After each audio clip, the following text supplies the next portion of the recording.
Donc, un autre des calques de rendu important pour notre travail va être celui avec nos éléments dedans. Dans le fond, ce qu'on va avoir besoin, c'est un calque de rendu avec, dans le fond, seulement les éléments qu'on va vouloir avoir. Donc, en fait, tous les éléments de la scène. On va avoir besoin du plan ici pour pouvoir avoir les indirects, pour pouvoir intégrer les éléments. Par contre, une chose qui va être importante, c'est qu'on va vouloir faire en sorte que le plan ne reçoive plus d'ombre du tout. Donc, ce qu'on va faire, c'est qu'on va aller juste, je vais juste updater ça. Et je vais dans le map shadow.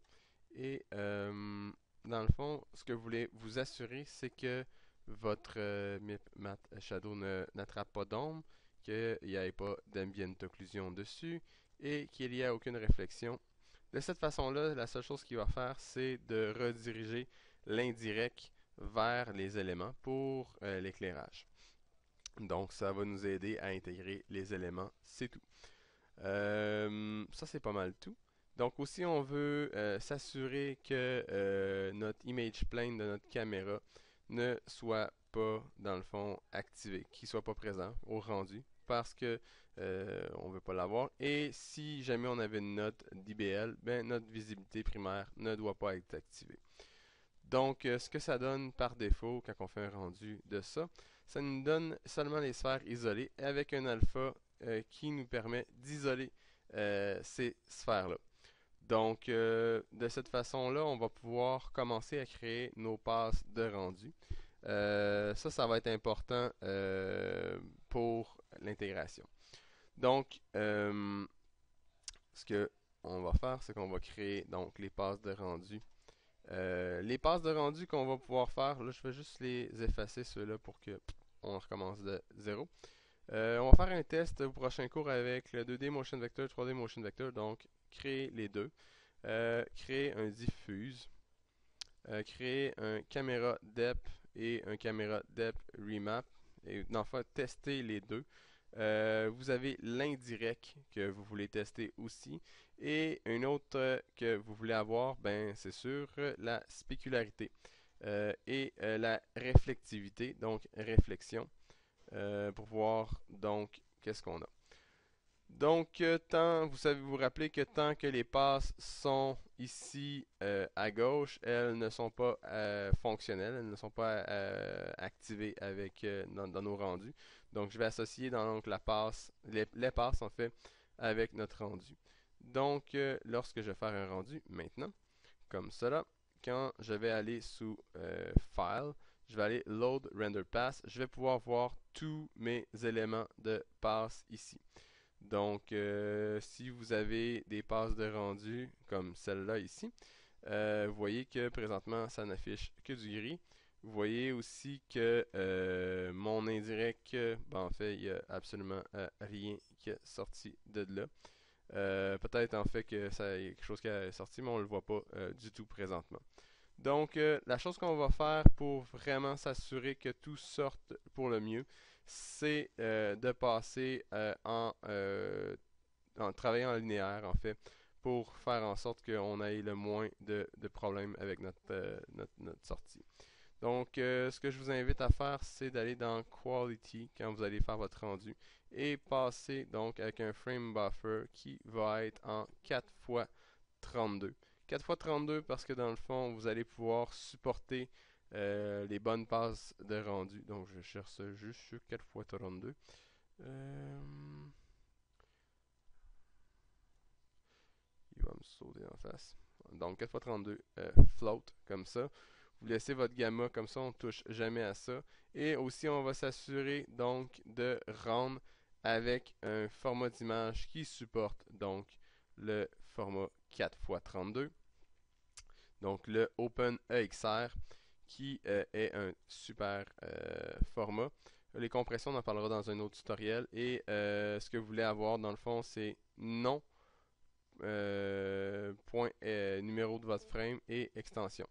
Donc, faire un frame padding selon le nombre de frames que vous avez. Dans ce cas-là, j'ai 134 frames, donc je dois avoir un frame padding de 3 pour être sûr que je n'ai pas de problème avec le nom de mon rendu. Et c'est sûr que je vais pouvoir aussi vous rappeler, donc faire le range normal. Les autres paramètres, vous savez comment ça fonctionne, j'ai pas de problème avec ça. Là, ce qu'on va faire aussi, c'est qu'on va regarder donc nos passes, encore une fois. Est-ce qu'on a quelque chose qui est apparu? Et ce qu'on voit, c'est que j'ai absolument aucune valeur qui est apparue ici comme ça. Peut-être qu'il y a des raisons pour ça. On va juste aller voir les shaders que j'ai utilisés comme tel. Et là, j'ai une réponse très très claire en fait. Le matériel que j'ai utilisé est un XPath, en fait un matériel Mia Matériel X, et je dois m'assurer en fait qu'il s'agit d'un XPath pour que dans le fond mon rendu fonctionne et qu'il puisse envoyer dans le fond l'information des buffers vers les passes de rendu. Sinon c'est impossible.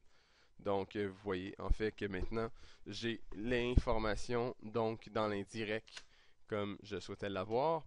J'ai aussi le diffuse donc ici comme ça. J'ai On n'a pas vraiment de mouvement dans cette séquence-là à ce moment-là. Donc c'est sûr que ça se peut qu'il n'y ait absolument rien qui a été attrapé. Fait que ça, c'est pas trop grave. Je vais avoir les réflexions, je vais être sûr de les avoir, je les ai. Je veux aussi regarder, voir si j'ai une spécularité. Donc vous voyez, en fait, j'ai l'espèce de petit spot blanc qu'on a sur le top de l'image qui va être assez important. Donc, je vais avoir assez d'informations pour recréer, si on regarde dans le fond tous les éléments que j'ai, je vais avoir assez d'informations pour recréer tous mes éléments. Là, il y a quand même quelque chose qui m'agace un peu, c'est le fait que, en fait, j'ai mon plan avec mes sphères comme ça. On va juste regarder. En fait, c'est pas grave ça, tant que j'ai les valeurs qui sont fonctionnelles par rapport à ce que je veux avoir. Je leur mettrai un alpha au final. Donc ça va être quelque chose qui va marcher si je fonctionne comme ça. On va juste parler de comment ce que je vais faire. Donc diffuse. J'ai dans le fond mon diffuse et dans mon diffuse, je vais avoir un alpha donc de mes éléments. En fait, j'ai mon alpha sur mon image comme ça et après ça, je vais pouvoir utiliser cet alpha là que j'ai ici pour remettre sur ma profondeur de champ pour isoler seulement mes éléments. Donc, on va pouvoir fonctionner de cette façon-là sans problème. Donc, ça couvre la méthodologie pour faire les passes de rendu pour ce calque-là de rendu. C'est assez simple quand même. Et là, peut-être la chose que vous pourriez faire, c'est on avait fait dans le fond les ombres dans une autre passe, dans une autre calque de rendu. Peut-être que ça pourrait être intéressant justement de mettre la passe de DEP et de MV2D et MV3D et de les associer dans le fond pour qu'on ait un rendu qui soit fait de ces éléments-là comme tel. N'oubliez pas en fait que j'ai pas besoin d'avoir une beauty parce que par défaut Maya me crée un master beauty. Si je suis vraiment mal à l'aise avec le fait que j'avais pas ma beauty comme je vous ai dit, ben créez-en une ici.